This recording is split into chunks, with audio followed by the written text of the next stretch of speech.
Why don't I hear the music anymore? What happened? I don't know. I didn't change anything.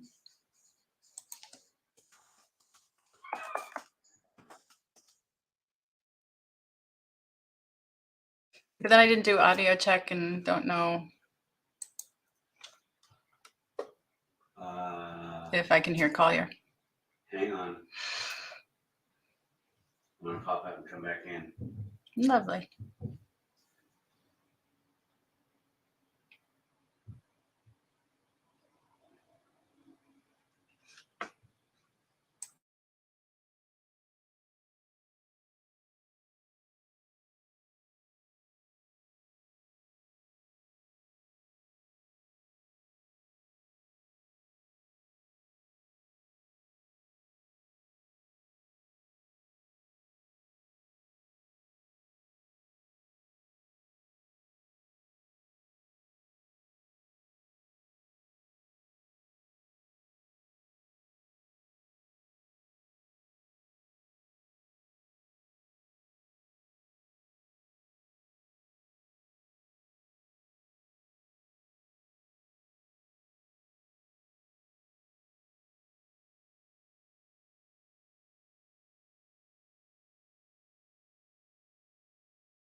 Welcome to Connected Human Conversations with your host, Nancy Barrows.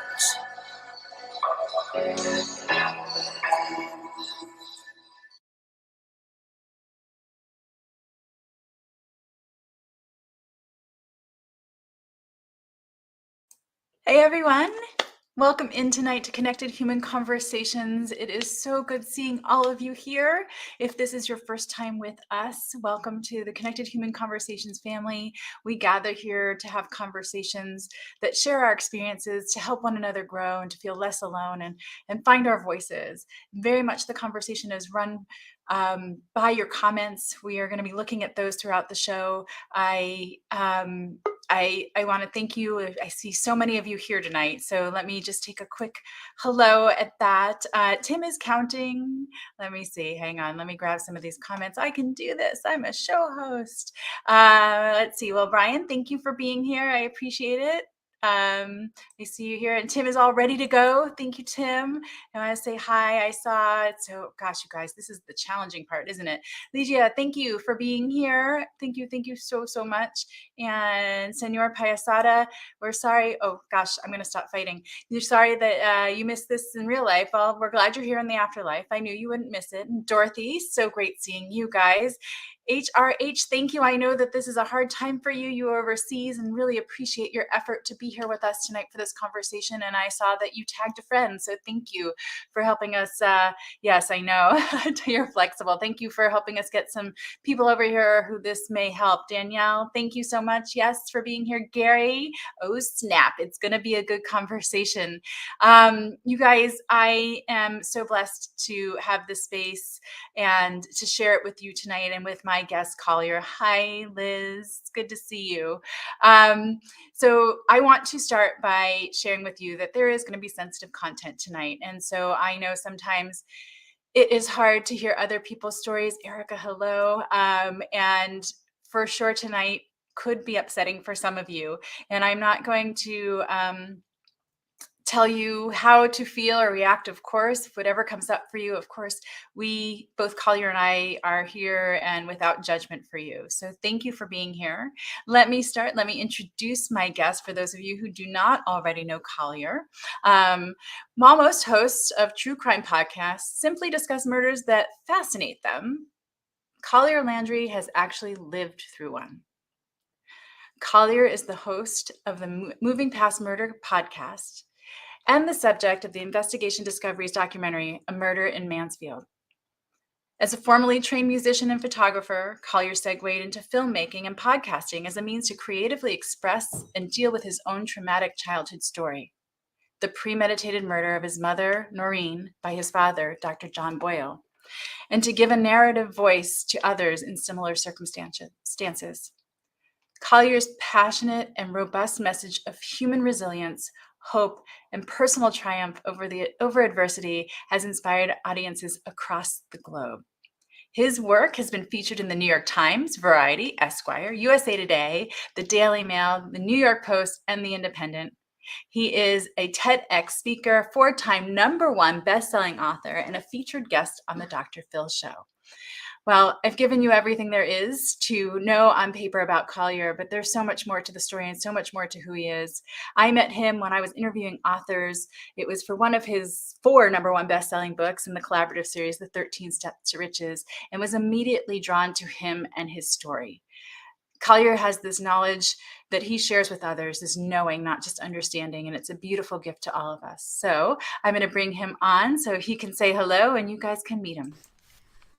Hey, Collier. Hi. You caught me trying to fix the hair. It's okay. We're radiating real around here. I have a cat in my lap. I know. This was the moment that I said, and despite the fact that I'm allergic to cats, this was the moment that I said, thank God I have like a Chihuahua that can't like jump and just, and I had to, when we did our podcast, you were on Moving Past Murder, which came out on Friday, and the kitty jumps in like right at this very, point where you were just getting into something, and I'm like, the cats. Yeah, well, she's become part of live streaming legend when it comes to my shows or anything I'm live on. So we just we have grace for her and sort of have learned to ignore the tail under the nose for the most part.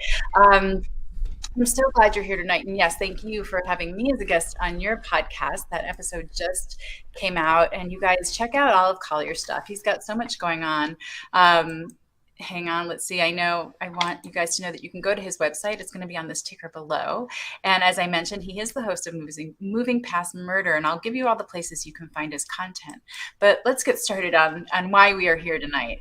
I know you will be sharing your story, and I want to move into it a little further.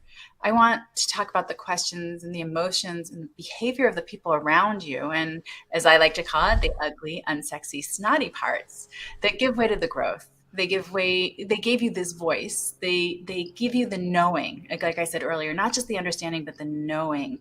And so I want to give you some space here to share your story, and however much detail and depth you would like. And then I have some questions to ask to see if we can move further into this. Sure. Sounds good. So exactly, you said something that was really key. Those around me and how they reacted. So I guess I'll just give everyone a basic background. So when I was 11 years old, my father murdered my mother, and it was on December 31st, 1989, and I awoke in the middle of the night to the sound of these 2 loud thuds. The next morning, I confronted my father and I said, "Where is my mother?" And he goes, "Well, Mommy went on a little vacation, Collier." And he went into this whole thing of, we're not going to, we're not going to go to the police. We're not going to go to the FBI. And I grew up in a very small town in Ohio called Mansfield. And he says, so I thought that was odd, but I knew my mother was dead because my mother had never left me. And, my father left, and I had numbers saved in a little Christmas Garfield thing. And I called my mom's friends and I said, "She's missing. You need to call the police." So the police came, and my father's mother was in the house, and essentially she was running interference, and I basically pulled one on the side. I said, "Look, I don't trust my father as far as I can throw him." And yes, I said that because that's what my mother used to say about him. So they were going through a divorce, and he had a mistress who was pregnant. And so essentially what happened is the police treated it as a missing persons case. And for a couple of days, nothing happened because they're like, "Oh, it's a divorce. The spouse leaves." And this is very common in domestic violence issues, and especially in murders, where the spouse goes missing. Is they just kind of go, "Oh, they were in a fight, and she just left, or he just left," right? And this one detective came to the house. His name was Lieutenant David Messmore, and I said, I pulled him aside, running from my grandmother. I pulled him aside. I said, "My mother's dead. She would never leave me. My mother's dead." And I don't know, I'm told I was a very articulate 11 and 12-year-old, but I basically convinced him. And for the next 25 days, he would come to my school, and I would, I would talk to him. I'd be like, "Okay, I'm going to go home tonight, and I'm going to run upstairs where my grandmother can't catch me and pull out the bookshelves out of the crawl space to look for my mother's body or her handbag or whatever." These are the conversations I'm having at 11 years old, right? Because I was in this action phase of okay, she's dead, and I know what I heard, and I know how because my father was very violent. And very violent to me, very violent to my mother growing up. And he, I kept saying this to him. And about 10 days into the investigation, I'm in my father's truck, and my father goes into the gas station. I start rummaging through everything, and I find a picture of a house, and I find a picture of his girlfriend who I had met, and sitting with her 2 kids in front of a fireplace that was wrapped in plastic. And I was like, "Okay, this is really weird." And I told him about it. This is 1990 now, and Google wasn't around, so you can't just, and it ended up being the house where they, 25 days later, so this is January 24th, I'm yanked out of my house by child services because my father I think he was starting to catch on that I knew something because I kept talking to this police officer at school where it was safe. And he was like, "Oh, we're going to go to Florida for a little trip, you and I, blah, blah, blah." And I was like, okay, I grew up as a really good swimmer. I wasn't making it back. I was drowning in the Gulf of Mexico. And I told the police officer, Dave Messmore, this, and then they yanked me out of the house. And I went into foster care. And then the next morning is when I had a really bad asthma attack that night. I woke up and I went to the hospital and then had the breathing treatment. And then they told me that they had found my mother and she was dead.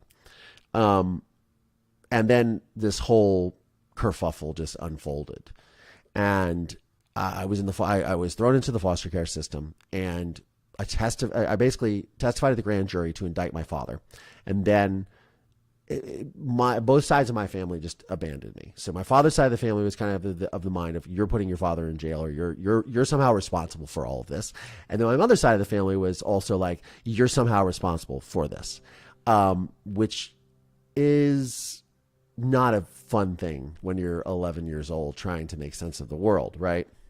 So for the next 6-ish months, 5 months, I was in foster care, and then it came time to testify at the trial. So I testified at the trial for 2.5 days against my father for the prosecution, which was a situation where they were like, "You don't really have to do this." And I was kind of like, "Well, it's over my dead body that I'm not going to do this," because I knew what was right, and I wanted justice for my mother, and I wanted this to no matter what. And the thing, I was writing in one of these books, but I was talking about, this was like the nadir of my life, right? The low point. And I basically, it was like my life was already over as I knew it, and my world was taken from me, which was my mother. And my father is a doctor in a small town. So that was also part of the problem, because they didn't want to go forward with the case with investigating him. So Lieutenant Messmore was warned by his captain. He's like, if you don't find anything, you're done. 'Cause we're going after a doctor. Like, they have money, they'll sue us. You know, the small town mentality, right? So what ended up happening is, so I testify and my father goes to prison. But you know, this whole time while I'm toying with this is like, my life is over as I know it. And, you know, I'm not going to get my mother back. And if my father gets off with his star legal team, 2 lawyers, 3 lawyers, and, you know, this is like, imagine in a small town of 30,000 people, this is like the OJ trial. And it was like, I was just like, what am I going to do? You know, but the only thing that I could do was, I'll do what I know is right. And that was testify. So anyways, he gets convicted and he's still incarcerated to this day. But I was adopted probably about 6 months later. Maybe not that long, but I was adopted into a family, wonderful family. And, that was a great experience.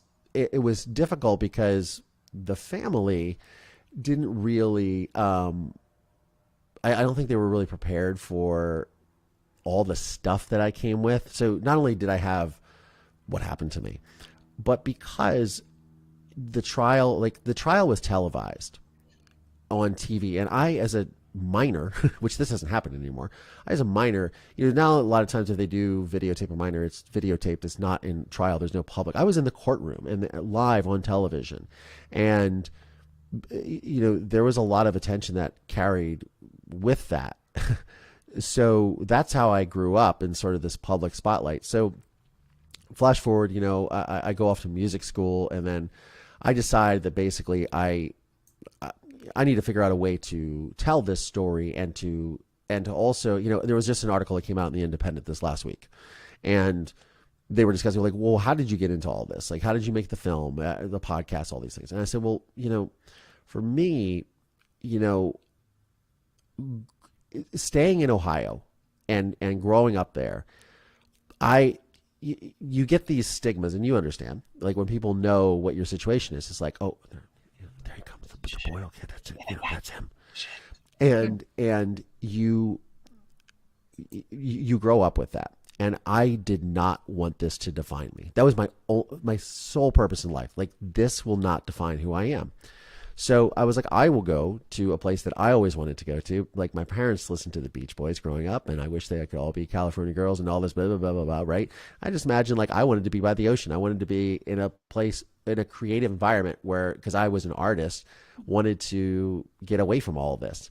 And so I landed in Los Angeles, in Hollywood. And, you know, I worked as a model for years, and then I got into like music stuff, and then I ended up getting into filmmaking, which is what I ultimately landed on.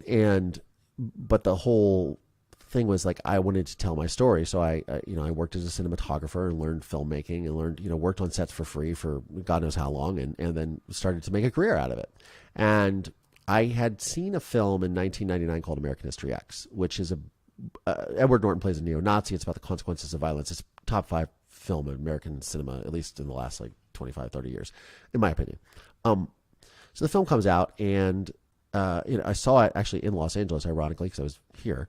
And I came out of the film, and I was with a friend. I said, whoever made that movie, I want them to help me tell my story. Flash forward 8 years later, my girlfriend at the time comes in, our little, we're in this little Hollywood bungalow, and she comes in, she's like, this guy contacted me. He wants to shoot me. She was a model, and she's like, he wants to photograph me, but he's a movie producer. And I said, well, what has he made? And she starts rattling off these movies, and then she says, American History something. I said, American History X, and she goes, yeah, that's the movie. And I was like, let's meet him. And then a few years later, so John and I became friends, and then a few years later, he was looking for a project, and I said, well, I know you want to do these other things, but this is something that can actually be meaningful. I have an idea about doing a docuseries about the consequences of violence, and the best thing is I own the rights to the pilot, and it's my story. And I gave him this book, actually, it's downstairs.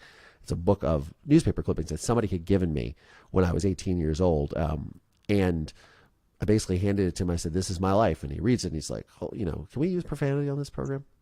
Sure, why not? Okay, he's like, holy shit, man, this is like, what are you kidding me? This is your life?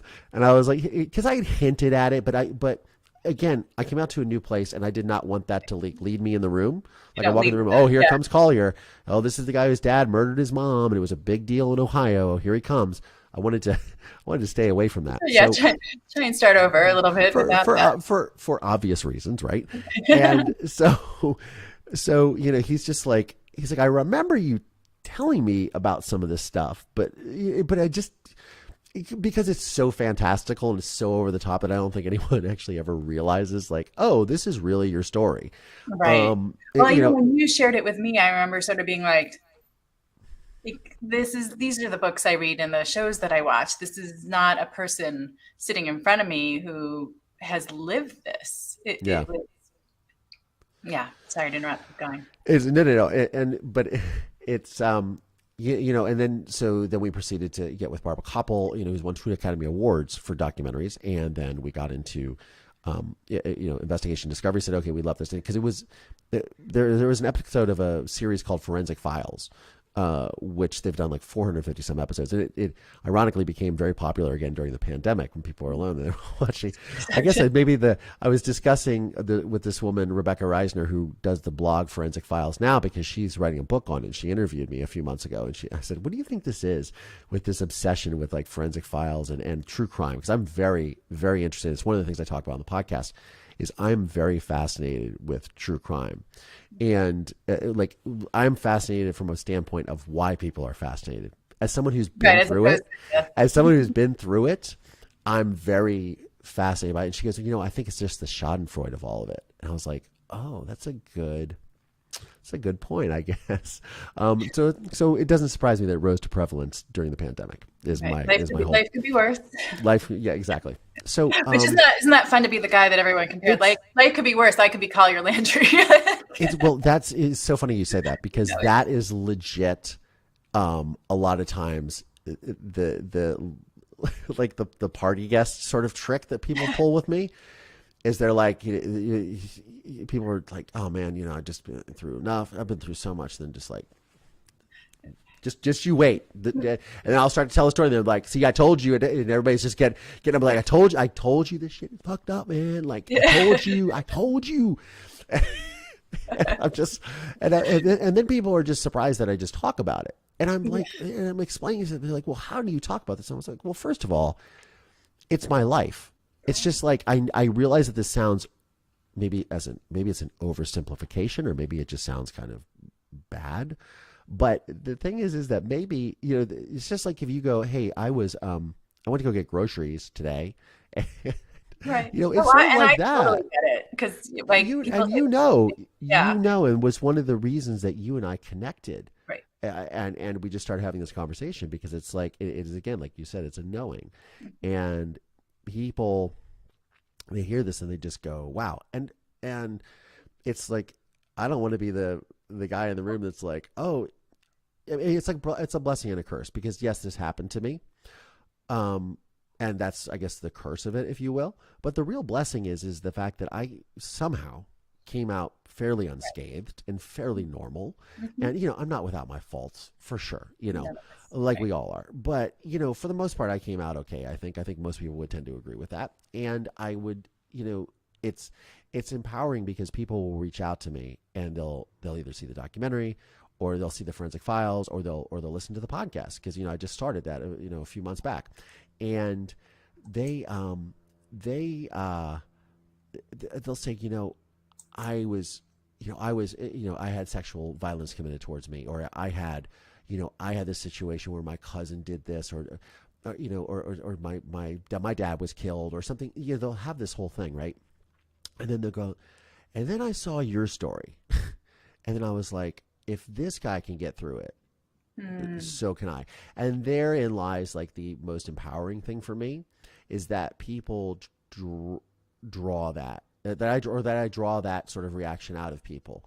And that was, I made the film and I wanted to do all that because I wanted to heal myself and I wanted to change one person's life. I was like, if I can do that, I'm good, and I thought about this my entire life. And I'm talking about like from when I was 12 years old in foster care. This is what I'm going to do with my life. Like, I'm going to tell this story and I'm going to impact. I used to just run it through my head like a movie. Mm-hmm. And the thing is it was amazing is it ended up being that I impacted the lives of tens of thousands of people. I traveled around the world with the film You know, this is because it was released like right before the pandemic, and you know, for up to like a year and a half before, I was traveling and speaking and doing, like I said, did a TED Talk and all these things, and it was just amazing to have to hear people's responses to me, and that not only the material connected so well with them, but also that they just were inspired by that. Because at the end of the day, I mean,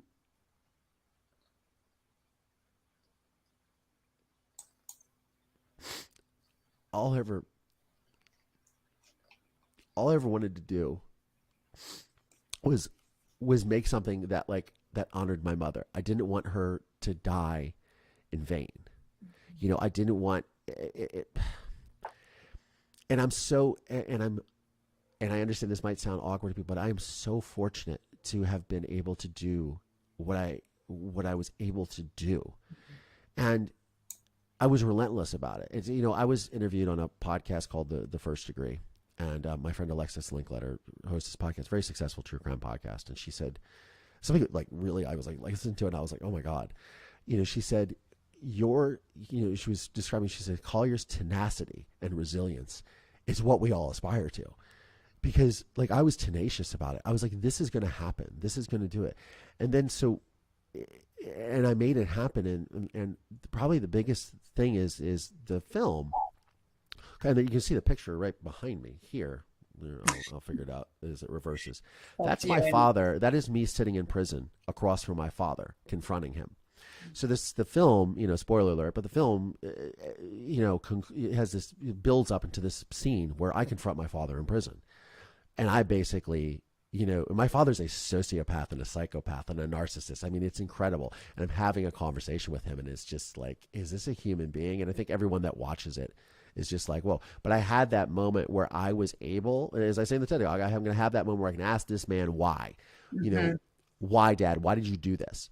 Because my whole, you know, and this is what my TED Talk is about, is I say, look, my whole life was driving to this one moment of asking him, because I wanted to know my entire life, why did you murder my mother? Right. Why did you do it? You didn't have any reason.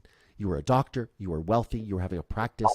Like you had a young girlfriend who was half your age. You were having a baby. You could have just divorced her and been done, and let her divorce you.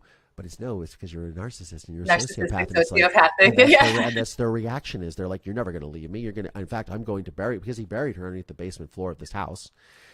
You know, you're going to be under my feet for the rest of my life. You know, right. Talk about the ultimate control, right? The ultimate because it's all about control, and these are these things, and it's, and you know, it's really hard to describe, and it's also really hard to fathom that you're literally staring back at your own flesh and blood and going, this person's capable.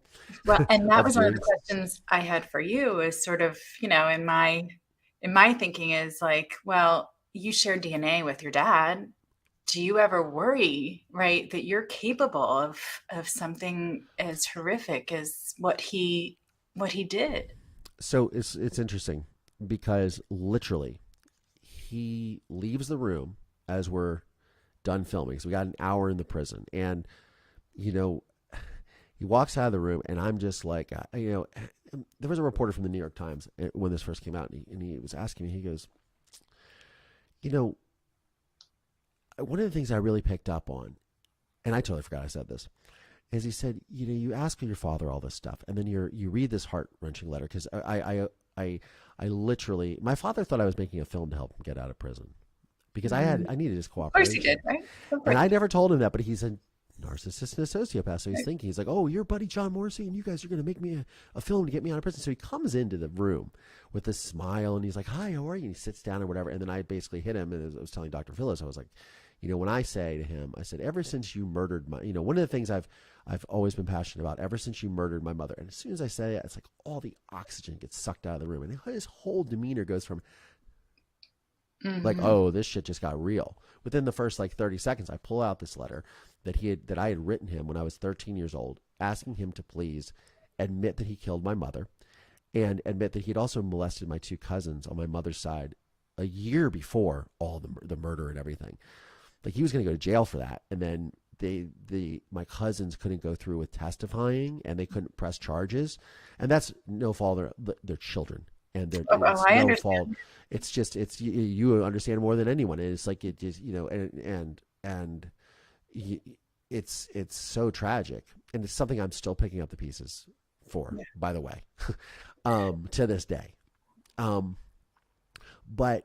I'm going to ask you more about that. I say, yeah, absolutely. And there's so much to talk about. But so I basically write this letter to him, and I say, can you just come clean on this for everything? And I'm pleading with him in the film, but basically he sent this letter back to me when I was 13 years old. He opened it up, he read it, he wrote on the envelope "refuse" and sent it back.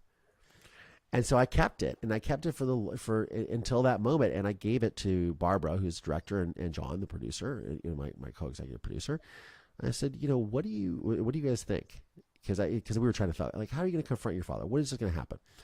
I said, I don't know. I said, I have this letter. I said, why don't you guys read it? I was like, I don't want to read it. I haven't read it since I was 13. Right. And I want it to be fresh, but I want you guys to think, to sit there and to let me know what you think. And so what happened is they talked to him for about 45 minutes to an hour before, or maybe a couple hours before I came to the prison. Cause I told them first it was going to start with this conversation with my father, and then they were going to film everything the day. I was like, no.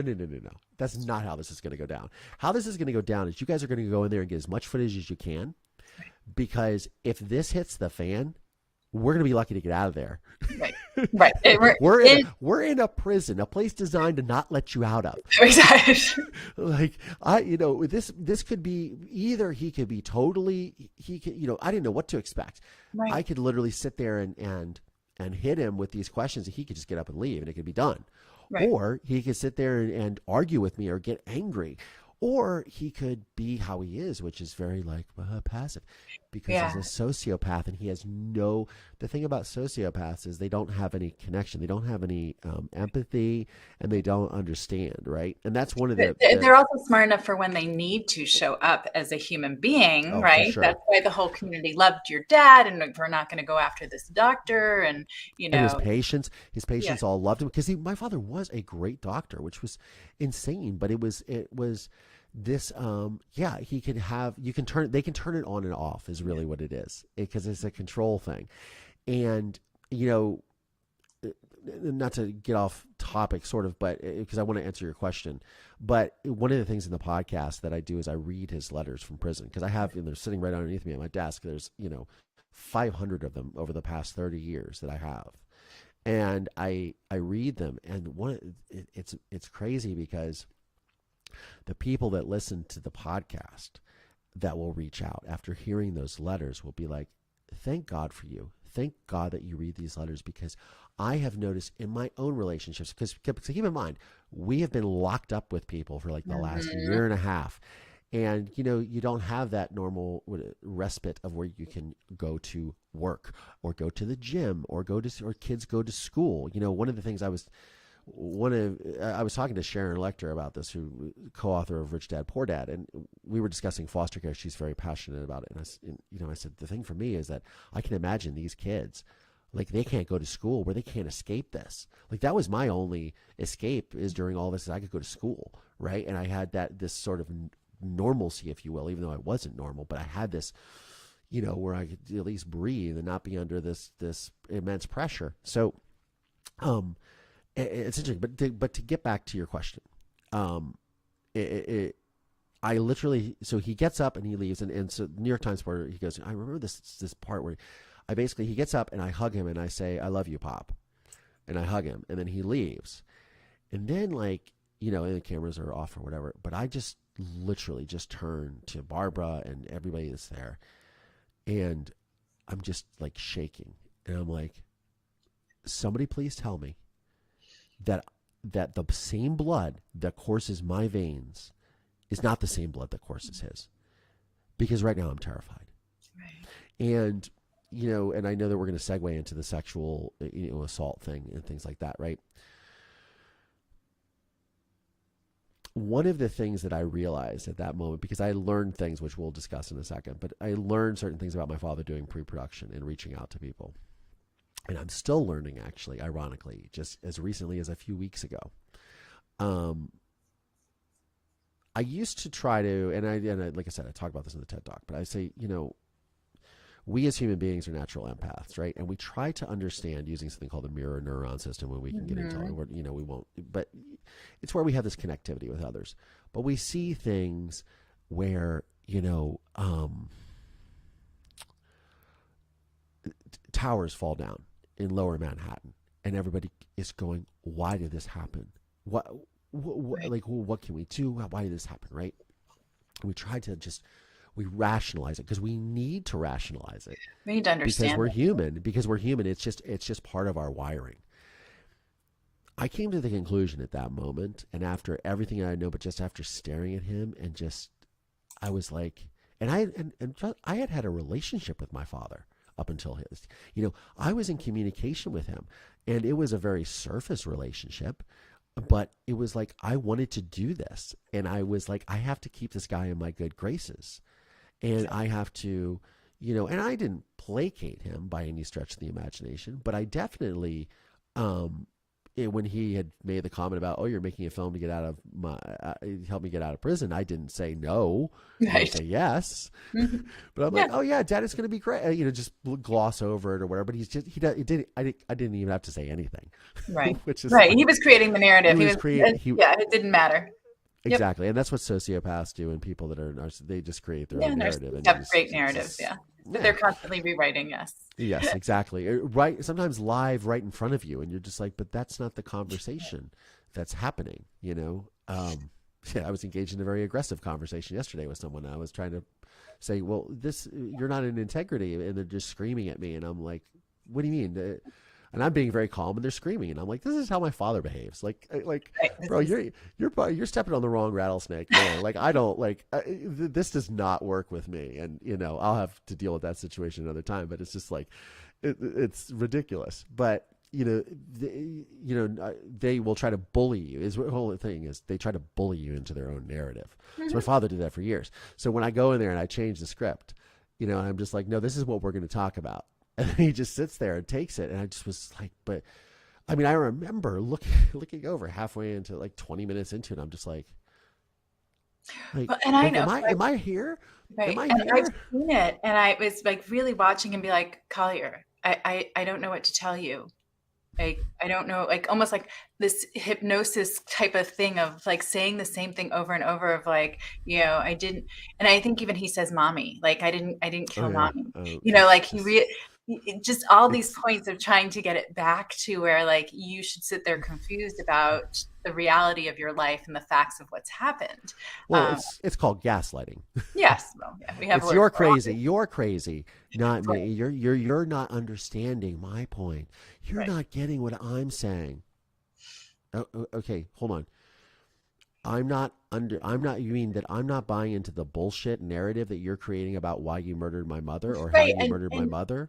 And if I remember correctly, Collier, he says well, I didn't mean to. They got in an argument and he shoved her, but then he put a plastic bag over her and buried her in the basement under the concrete slab. I say to him, look, everyone knows this premeditated. What I want to know is why. And he and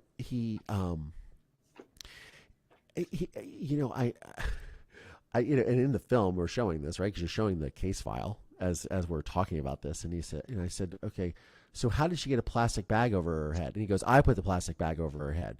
And I'm like, why did you put a plastic bag over her head? Oh, because I didn't want to look at her. Right.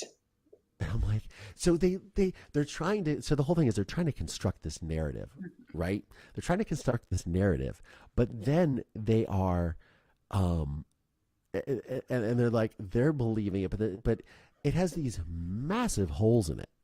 It's bad. It's like, and he starts adjusting his story during it. And it's a whole new story. They got into an argument. He pushed her. She hit her head on a piece of furniture. And I said, oh yeah. I said, it's Land's End furniture. I don't even know if they make Land's End furniture, but it's very heavy wood. Yeah. And I have a scar on my head. It's probably not visible anymore, but I had this scar because I was 5 years old, ran into the table because I was pretending to be a bull, toro, or whatever, and ran into the table. And my father had to take me to the emergency room. He stitched up my head and all this stuff, but it's heavy wood furniture. And so I say, oh yeah, because I hit my head on the table. to see what his reaction was. When his reaction was like, "Oh yeah, exactly," because the tables, it's just like you just keep handing them the rope. Mm-hmm. Here's the rope. Here's more rope. Here's more rope, and then they just right. It's crazy. And so there's so much that I want to get into with you, and I'm hoping that you will say yes to coming back, because we are 45 minutes into this, and I know that there is, from our conversations, that we could keep going and going and going. But I'm going to bring us back and get some more quote unquote foundational stuff here. So when we come back, sure. Yeah, but okay. So the one thing I want people to do is, like, you're 11 years old when this all happens, 12 when you testify. So let's take a minute and get in that mindset, right? 11 years old. For most people, that's 5th grade. So I want everyone to imagine themselves in the 5th grade, presented with this. Here you are, your father's murdered your mother. He has a history of violence. You are scared of him, and your family abandons you, right? Not from your adult perspective, but that 11, 12-year-old boy, through his eyes. Tell us more about that. Well, I just remember, and I was talking to my cousin about this yesterday because I hadn't heard from him in a minute. I just remember my mother's sister telling me verbatim, we can't take you because you look like your father. Mm. Which, for the record, I don't look like my father. Other than the fact that I'm male, tall, dark, I look like my mother. My eyes, my nose, my facial features, And I was just like, wow. And I just remember thinking, and then obviously my father's family, they're trying to like blame me for everything. And I'm just like thinking at 11 years old, 12 years old, thinking, am I the only person that wants to act like an adult? Right, isn't that amazing when you're the most adult in the room and you're 12 years old? And it's incredible. And it's I didn't really understand. Then after the film came out, a friend of mine who's a psychologist, and she works with Dr. Bruce Perry, who I believe just released a book recently, but he talks a lot about childhood trauma. And she's like, I want you to understand why you did what you did. Because for me, it's like, okay, my mother's missing. I know she's dead. Somebody needs to believe me. They find the body. It's horrific. I'm bawling my eyes out, and I'm just like, I don't even know how to handle this. But I'm like, okay, what's going to happen next? So I was in this very like, what's next? What's next? What's next? What's the phase? Okay, great. You're not going to adopt me. You're not going to have me anything. Okay, great. You're not going to do this. Okay, great. You're not going to I just would check. It was like I was checking off this mental checklist. Like, okay, family's gone. Okay, cool. Foster care is horrible. Okay, check. Okay, what's next? Okay, going to testify against him. Okay, check. Going to try to pick up these pieces with my life eventually one day. Check. And my friend was saying to me, she's like, the thing is with you, when trauma drops people, that she's like, the way that your mother, because my mother treated me like a little person. She didn't treat me like a kid. In fact, I didn't even get a Nintendo until Christmas that year. This is 1989. Like, everybody had Nintendo before that, she treated me like a little adult, spoke to me like an adult. And my friend was explaining that the reason why, because of her doing that, when I fell from this tall heights and crashed, I bounced up into a level where I was able to use my where I didn't go into like fight or flight. I went into this, thinking mode of just, okay, what's next? Like, what am I going to do? Like an action mode. And that's what I was. And I think that's what sort of led me into this, but because I was just going, okay, this is really happening. Okay, great. But check, next. And that's sort of how it went. Yeah. So it's, when did it occur? Like, I guess in the moment you couldn't, right? But did you have anger about that? It makes sense, isn't it? Like, where do you go with that? You're 12 years old. Yeah. I was so angry, but I was angry at my father. I was angry at the adults in my life. And I was like, like, here you guys took my dog from me. Like, I can't even see my dog. I never saw my dog again, and that was like something that had haunted me, until I was making I made the film and I'm screening it somewhere and the projector goes out and this woman comes up in the audience and she goes, I think I had your dog.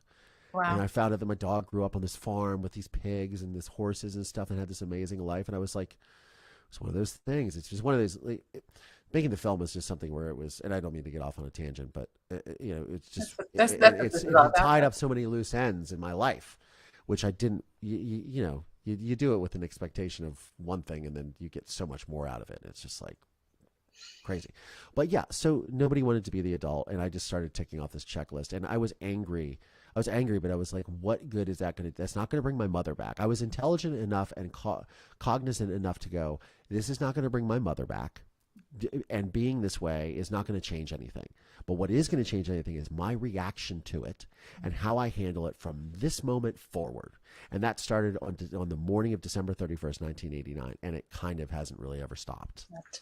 And so I also want to ask, I know that you mentioned that your father at the time had a mistress. And I know from talking with you, seeing the movie, reading your books, and all of that, the podcast, that she had forged your mom's name on documents to get the house that they had where your mom was discovered. But again, she had 2 kids of her own and she was pregnant. In all of this, I don't know, that would have been your step sibling. Half sister, yeah. Yeah, okay, your half sister. What relationship did you ever have with her? And did you ever, you've confronted your dad, did you ever confront Sherry? I did. And I did have a relationship with my sister for, off and on for years. And she was actually going to be in the documentary. And we went to see my father together right before I made the film. And at the last minute, she decided to pull out. And it was, I think, after, I went to Sherry. And she had remarried, and she was on her, she had her 4th remarriage or something like that. And, in this very expensive, beautiful house in Ohio. And I was saying to her, I said, look, I'm making this film, and I would like to offer you, because people are going to construct their own narrative unless you give them one. And I know that it's going to look a certain way, and I don't want that. I was basically pleading with her, and my adopted parents did as well, by the way. I said, you do have an opportunity. And she said, oh, I'll think about it. Then she refused. And all of a sudden, my sister, who was communicating with me all the time, stopped, and I haven't heard from her since. Okay. So, I think it's amazing that you would have any sort of relationship with this woman. Well, I didn't have like a relationship, but my adopted parents tried to facilitate a relationship for the fact so I could be able to have a relationship with my sister. And it was under those good intentions. And then, it is what it is, Right. And that's the thing about trauma. And this is you can, everyone has their own reaction to it. So right. you have no control. You have no control over that. Just like with my family, I have no control over how they're going to react to this. Right. And they're wounded too. And so part of the very tricky, murky water of all this is you have to navigate between how you feel and how you're reacting, and also your own sort of defiance or just indignance towards them. Mm-hmm. And at the same time, have the empathy to go, they're also coping with this. That took me a long time to realize everybody else was going through the journey too. And I tell people all the time, like, I don't think I ever hated my grandfather. You don't remember hating him. It was more like he was a piece of furniture. He was there. And I think that's kind of a good explanation of how I think of my father. I don't hate my father. People are like, how can you hate him? I hate that guy. He's a POS. He's blah, blah, blah, blah. I'm like, what good does that do? That's only going to make me angry. It's so poisonous, right? It's drinking. It's drinking poison. Hoping the other person dies. The person dies. Exactly what it is. Now you had another sister, right? An adopted sister. Yeah. So she went into the foster care system with me, and then the people who are our foster parents, they wanted to adopt her, but they didn't want anything to do with me, and they kind of separated us while we were in the system. And then we were gonna have a relationship I got when I was adopted by another family, and then they basically rug pulled that whole relationship, and I never saw her again. I haven't seen her in 30 some years, 30 years, 31 years. Okay. So there's the piece of like, here, we want your sister, but we don't want you. Again, really lovely rejection that you're getting there from yet another safe person. Sure. The fact that after a trauma, like re-traumatizing you by separating you from your sister, right? That's not so wonderful. And to not have your dad took so much more than your mom from you. And we know that. I mean, that's an understatement. But with your sister, I guess you haven't spoken to her, so you don't really know. She knows about you, or do you not know what they've shared with her in terms of, Well, I mean, finding her and now she's an adult. She's like 35 or something. yeah. I'm sure she's very well aware of me. I do know from what I heard, because she grew up in a town next to me, is that she was very sheltered from all of this. And look, Right. as angry as I may be with them, I don't think they were necessarily trying to hurt her or hurt. I don't think they really cared about me, so I'm not going to make any illusions. I'm not going to be under any illusions in that sort of circumstance. But I think that they weren't trying to hurt her; they were trying to protect her. But I think they felt, and I think, and Sherry, I think, did this to an extent with my sister, my half sister. Is I think that they wanted to shield them from everything. And okay, this isn't this. It's like you don't live in Los Angeles; you live in a town of 30,000 people. Right. And this is the most famous case in not only this town's history, but in quite possibly Ohio history, which crossed state lines, and there's trucks everywhere, news trucks and everything. It was a big deal. And to try to pretend or shield a child from that is just like an exercise in futility. I'm saying you don't have to have it in your face, and you want to protect them, obviously. And look, I'm not a parent, so I can't speak to these things with any sort of, absolute authority. But I would say that I think that they did have the best intentions, but sometimes those best, the road to hell is made with good intentions, as they say. So it's like, do I think the protection and all of that did her good? Probably not, but I don't know. I think for me, at least for my journey, it's talking about this. It's taking the bull by the horns and addressing it, and then now I have a platform that I talk about this, right? But it's really doing those things. I don't ever smoke indoors now. I'm so sorry. Oh no! I mean, thank you. But Collier, the thing you is that, have now moved people to smoke inside their home. There you go. Great. That just put that on a tagline. Moving Past Murder, sponsored by Marlboro. By the guy who's an asthmatic.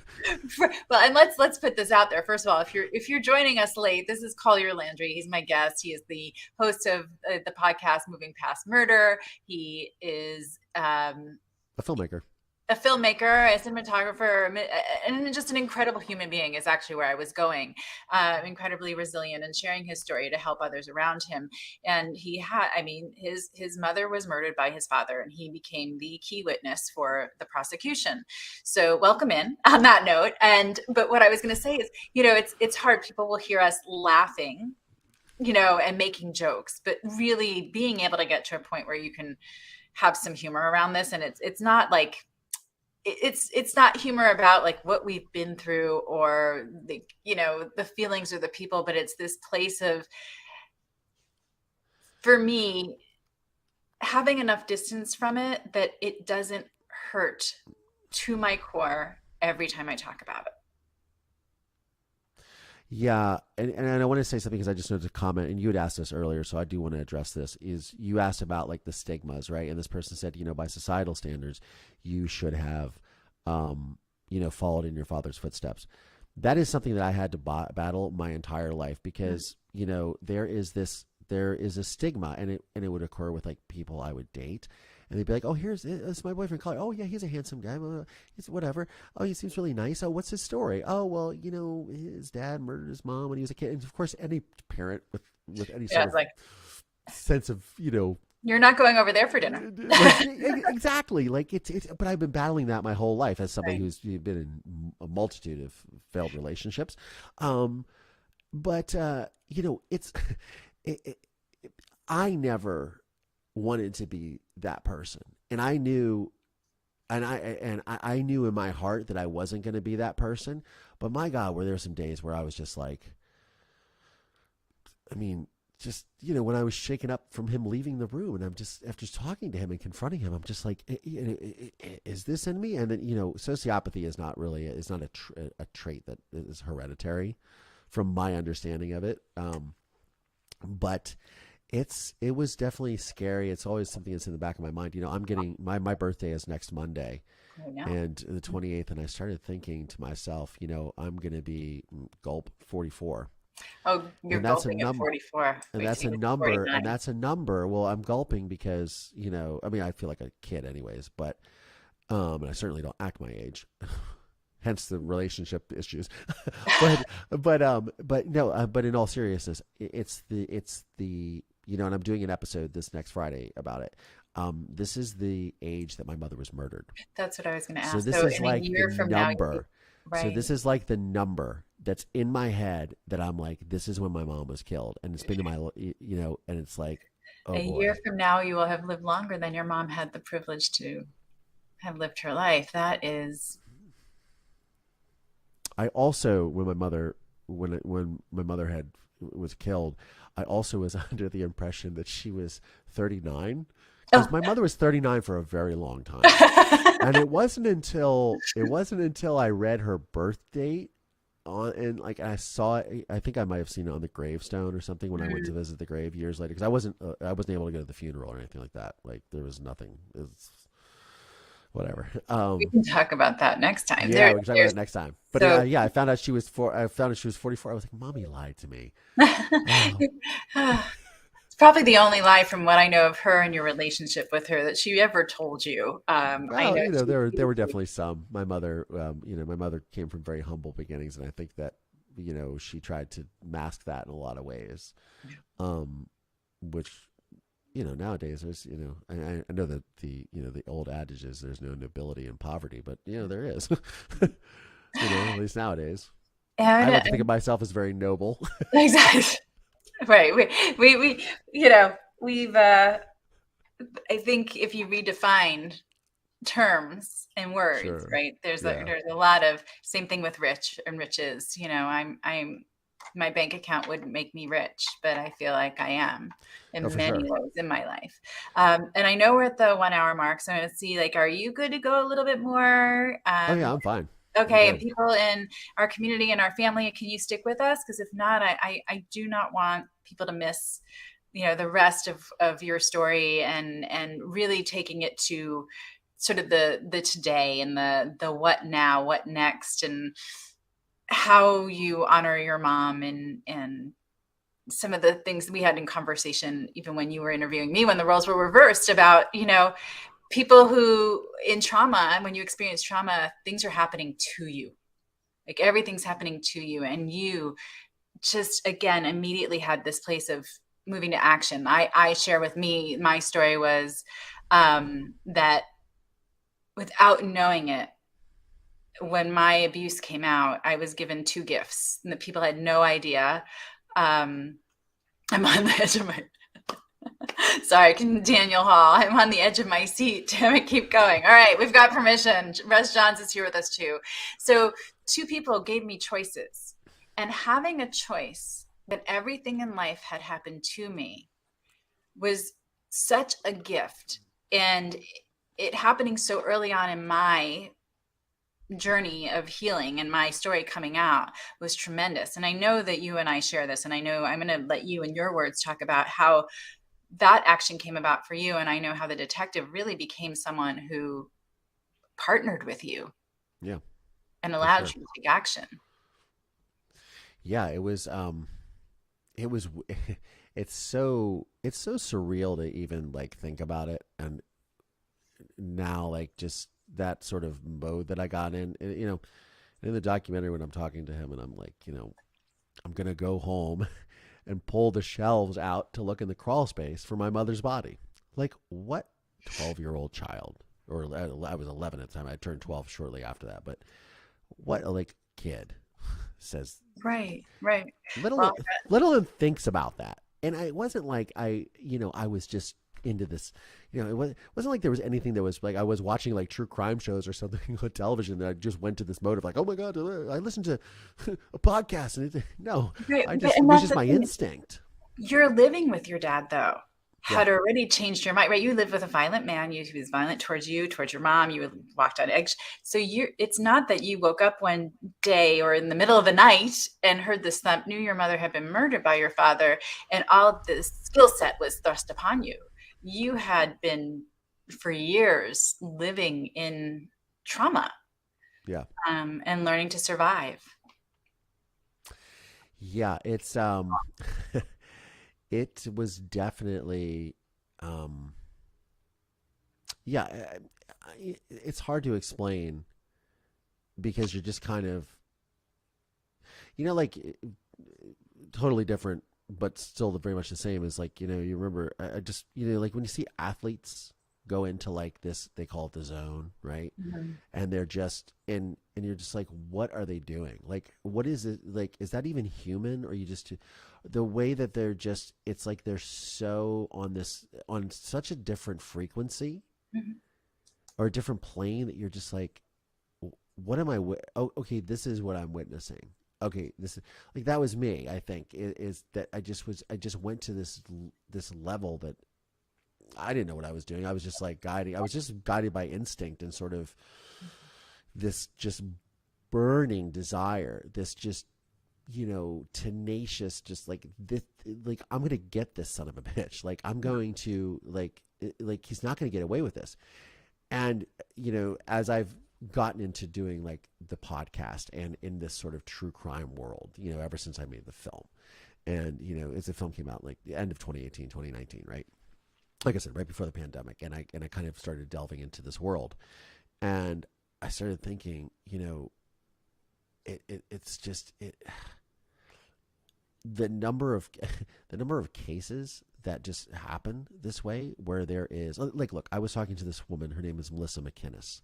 This was not last Friday's episode, but Friday before, and she is a subject. So her son, Danye Dion Jones, she came home and found him lynched in the backyard.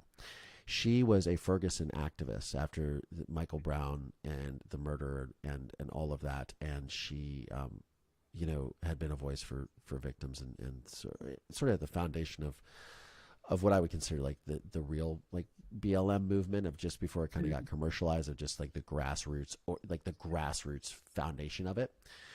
And we were, she still hasn't had her day yet, but Right. she What's was so worse, proactive. knowing that it was your dad that did this, or just never knowing?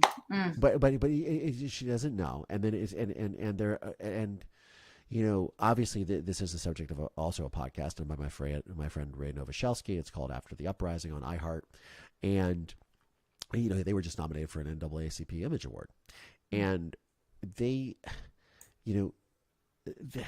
the way that sometimes these things play out is that like nothing happens. It ends up being a cold case or whatever. I mean, you see this all the time.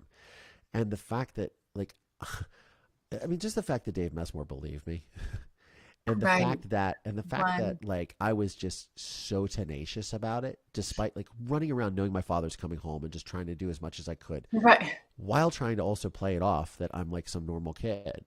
And oh, daddy, everything's fine. I'm just thinking to myself, I'm going to get you, you son of a, like seeing the man. And just, I remember, on New Year's Day, she spoke about Sherry. She had come over to the house with like a pork roast and stuff. And it was like, let's play house. And I was like, this is so weird. And I'm just going to like, this is all going to, and I'm just thinking to myself, this is just all going to end badly for you guys. And not necessarily for her to be indignant about that, just to be, oh, I'm going to get her, because it wasn't about that. It was about my father. And I'm thinking to myself, this is just like, dude, this is not going to be good. Like, you stepped on the wrong rattlesnake. Right. And I don't know why. And I think that, people have shared with me, your father hates you. Like, don't ever let him, like, he's going to kill you, I'm like, well, good luck. You couldn't do it once. And because, the night that I heard the thuds, like I heard these 12 footsteps like come down the hallway, and he stopped at my doorway. And I always slept with my door open, and I just was laying in bed, and I like look out of my peripheral vision. I can see his feet in this doorway.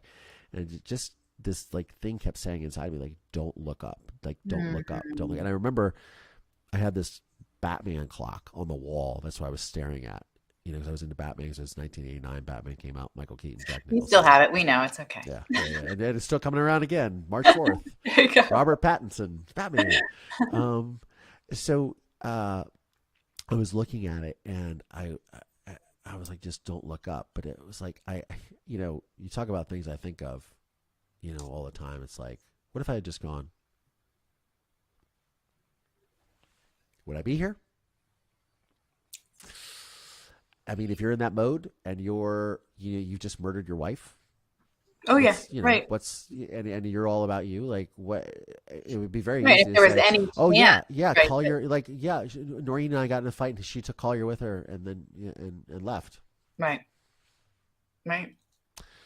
And it's like, and so back to my father, I think that a lot of people, I think that he hates me, but at the same time, it's kind of like, because he's such a narcissist, it's like, well, that was my son. Like, of course he figured it out.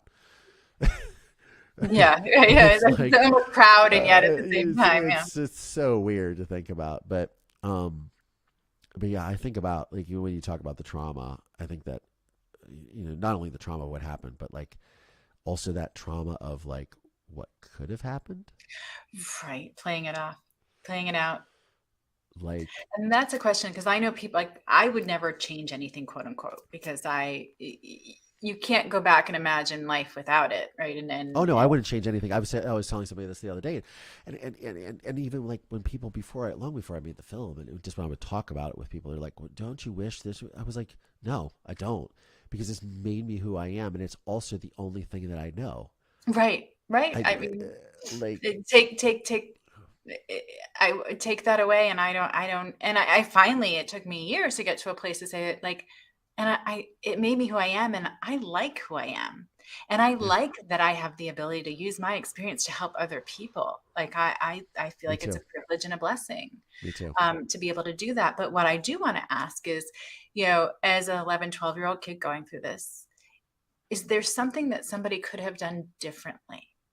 Like, if there's somebody listening who is a police officer, a social worker, a foster parent, who knows, and they hear, like, okay, I might be in a similar situation, or dealing with a child with trauma, even, like, what is there anything that 12-year-old Collier could have used to hear or have done for him? I mean, well, I think as far as like a police officer, like that was it. Like Dave, I probably annoyed the living shit out of Dave Messmer, but like I was so persistent. But like he did right. He did put his career on the line, and it worked out in the sense of, like, he was right. I mean, it didn't work. I mean, he didn't want to be right. Right. Like, he was like, oh, good, I was right. He was like, oh God, this Right. kid. Right. Yeah. He was like so distraught, and he came to see me afterwards. But I think for the other people would be, if my father was in the audience right now, what would I say to him? I don't know. I'll answer that in a second. But I think what I would tell other people that might be in a situation like this is, like, look, don't abandon the kid. Right. Just because you got issues, like, you've got to work through it together. And I would also say, because unfortunately, like, I am the only, and probably unfortunately, but not surprisingly, I am also the only person that's ever really confronted any of this and deals with it and talks about it. And they think I'm a circus freak, my family. Like, they just, you don't talk about this. There was the New York Post article came out 2 weeks ago, or came out, almost 2 weeks ago. But then the newsstand came out like last Monday. So somebody had seen it on the newsstand and called me, and they were like on my mother's side, a relative on my mother's side, doing a genealogy. And when I was speaking to a cousin yesterday, he goes, well, because he had reached out to some of them and they didn't want to talk to him. And they were like, how did you get this number? And how did you, blah, blah, blah. It's like, okay, well, I mean, Google is out there. Like, your stuff is out there, guys. Just didn't know if you realize that. Like, they're watching all of us all the time. Just kidding. But they had this sort of thing, like, how did they get this? And I guess they were upset. I guess they thought it came from me, or something. Like, it's just so ridiculous. But my cousin says, well, did you find that strange when this guy calls you? And I was like, bro, like, strange. You're asking me? No, strange. You're asking me as if I have some sort of normal parameters for any of this. Right, exactly. Like, I know normal. Yeah. Like, no, I didn't find it strange at all. In fact, I was excited about it. Like, I mean, but the reason why I'm saying that is, you become so adjusted to the trauma that you've gone through in your situation that you really you don't see the forest for the trees, first of all, and you also don't it becomes this challenge when dealing with other people, because you're just like, oh, but it goes back to what you said on the podcast, knowing versus understanding. I believe is what you had said. Yeah. And it's like, if you don't know, you just can't relate to it. I can, and for me, it's not like I sit over here and go, oh, I'm just a big survivor guy. I'm so great at this. I mean, I'm proud of myself and I'm proud of where I've come and the work that I've done. But I also see people that have gone through, circumstances where they've lost a limb, or they've been paralyzed, or they've done this, and then they do these remarkable things with their lives. And I'm just crying on the thing. I'm like, oh my God, they won the Special Olympics. Oh my God, oh no, they won the real Olympics or whatever. I just see these things that I just get so inspired by, and I go, wow, I just, I go, that's just amazing to me. And and I still have those emotions, which make me feel good that I have that connection. But you have to be kind of delicate, I think, with people, because they're not just prepared. And I mean, it's unfortunate, because I feel a lot of people push that off and they just don't want to deal with it. And I think that, with the film, with the podcast, with what I'm doing and talking about these things, that it gives people permission, right, to open up and discuss these things as well. And Well, that- and when people reach out to me, and I try to be very clear about this with them, just because I've been through some horrific circumstance, and that you can't imagine, that does not discount the trauma or the things that you've been through. it's that report I'm the card. exception, not the rule. It's there are plenty of people that are really good at basketball that aren't LeBron James. Right. Well, and You know the what I mean? thing is, this report card, we compare each other. I've had people say that to me, well, mine wasn't as bad as you. I don't know what you are talking about yours, but you went through something traumatic that changed your life, that there's no report card. There's no better or worse in my And you book. never want them to, and like you said, the report card, you don't want them to then go, oh, my situation isn't as bad, so then therefore I shouldn't discuss it. Right. I You shouldn't feel bad about it. I shouldn't the way you react feel. to it. Right.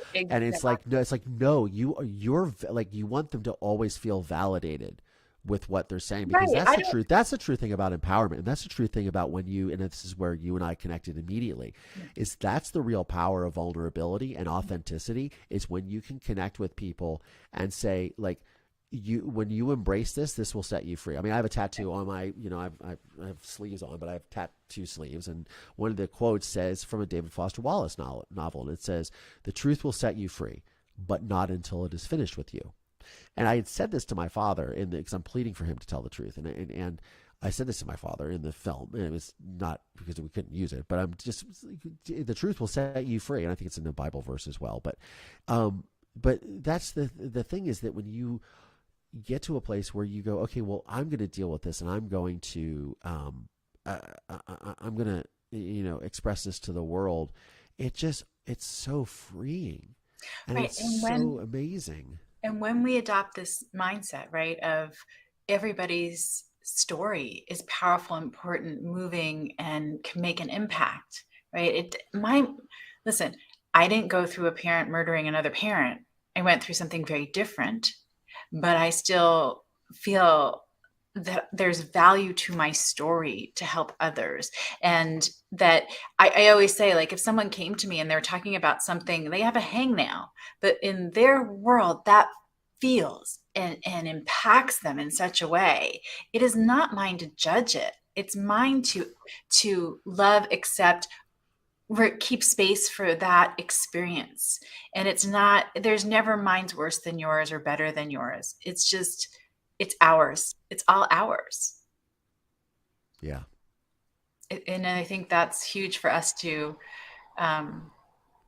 there's this, there was this moment. So in the film, but we're filming, and we're at Dave Messmore's house, who's the investigator. And I'm like, oh, I'm going to go to the gym. What are you guys doing? Oh, we're going to go down to the police station and see the case file.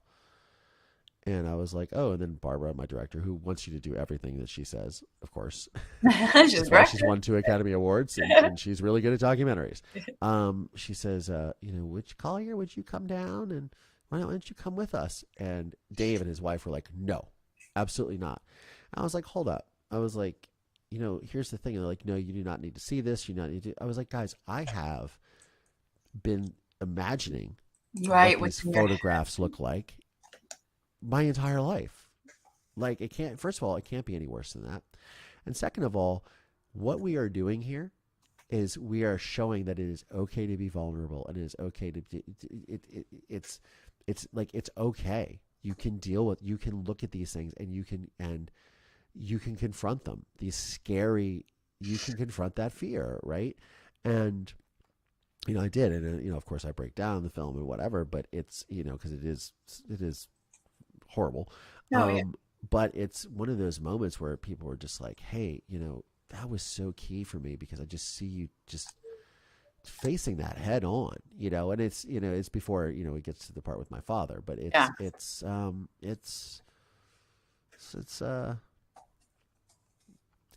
good that this rubs off on people. Right. And it happens more than it should. Yeah. My trauma as well. It all happens more than it should. But you're telling your story, your podcast, creating your podcast, you're making your film really creates opportunities for people, because, listen, the statistics for sexual abuse in women are 1 in 3, right? 1 in 3. Well, and that's the people who, when you ask, say yes. So we'll Exactly. go with, right. We'll go with 1 in 3 that you asked, hey, have you been sexually abused or assaulted? And Exactly. yeah, me. So I could, throw a stone and probably find someone, but people in your situation, right? You're not just accidentally running into someone who's had the same experience. And so what you're doing and putting it out there and having people have a place to find someone who knows is tremendous. I'm going to ask you that unanswerable question of, like, what was a moment, I will ask, not that was most impactful to you, or someone who reached out to you who really just hit you deep down in your soul, like, in a way. Oh yeah, 100%. This happened not even like a month ago. So really fast, I saw a comment. Louisa Garrett, you're absolutely right, what you just said. The comment posted up. We'll put it back up. But what I was gonna so I was going through my Instagram messages not too long ago. It was like a month ago, and for some reason, like, all of these messages, there used to be like, message requests or whatever. And then they all, like, 1,000 messages populated out of nowhere, and like weeks old, like, years. And I was just like, where did all these come from, first of all? But there was this guy who had reached out to me, a year and a half ago, 2 years ago, 2020. But then he reached out to me, like, beginning of January. And this kid, his father had murdered his mother 3 years ago, and the father was on trial, and he was a senior in high school, and he was at this low point, and he was going to kill himself. And he just said, like, he's like, I don't know what compelled me, but I went onto Amazon and I saw your film. And I watched it. And then I looked up that you had a podcast last year. And, but he's like, when I saw that film, and he kept writing, and the reason why I noticed his messages is he kept saying, you saved my life. He's like, you need to understand this. Like, I was going to kill myself. I saw your film, and I said, here's a guy that gets it. It chills. I'm still here. And I'm facing this. I mean, first of all, like, to be able to have that kind of impact, is unbelievable. And the courage that this brought out in this young man who was himself just at a point, in his nature of just suffering and just quagmire. And for him to then see this and then use it to find the courage within himself to carry on is just, I mean, you can't put a dollar value on things like this. You can't, it's things like this that you just go, if I walked out right now out of this house and got smashed in the intersection walking my little Chihuahua, Lovely. I've left a mark on the world. And I think that is ultimately, I think there's an Andy Warhol quote about this, or maybe it's Pablo Picasso, I can't remember. But basically, just, like that's all we aspire to do. And myself, especially as an artist, is we just inspire to leave a legacy and our mark on the world that people can go back and just, and it's not to shame anyone that doesn't do that or anything, but we all do in our own way. Exactly. And we all do in our own way, but just, I think if you can just sort of live with that perspective of just that you can just make a difference, you never know who's going to see it. Like I didn't know that, like I said, I wanted to speak to that one person. Maybe that one person was this guy. But there's been, like I said, thousands of people that have reached out.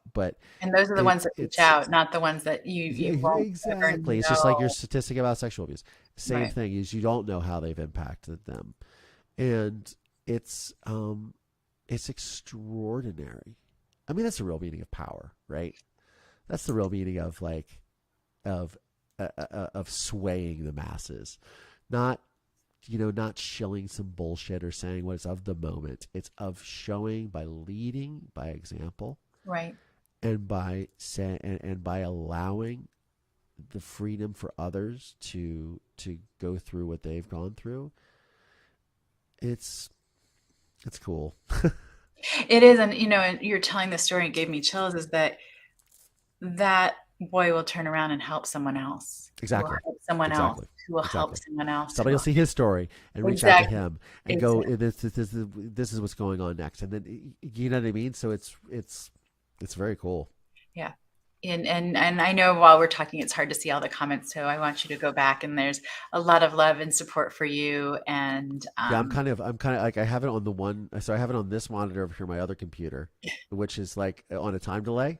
So when I wave my hands, then I'm talking to you, and then I see the hands waving over on this side, and then I'm like, and then there's just comments, but I can't really see them. These I can see because they're yes, within StreamYard. They're in a larger font. Yeah, which makes it easy to read without glasses. This is totally, I'm at the point where the large monitor is necessary. Lydia, thank you for being here. And there have been a lot of people who came in since we did our initial welcome. And thank you for being here. And I'm sorry, because I'm not going to get you all now, but in replay I will, and know how much it means to both Collier and I that you are here with us, supporting and sharing. Thank you, Dan. I appreciate that. And we are at the hour and a half mark. And so while there's more for us to discuss, I'm going to make the executive decision, and I appreciate everyone hanging in for the half hour longer than we had planned, to sort of wrap us up here. And you and I will figure out a time where we can come back.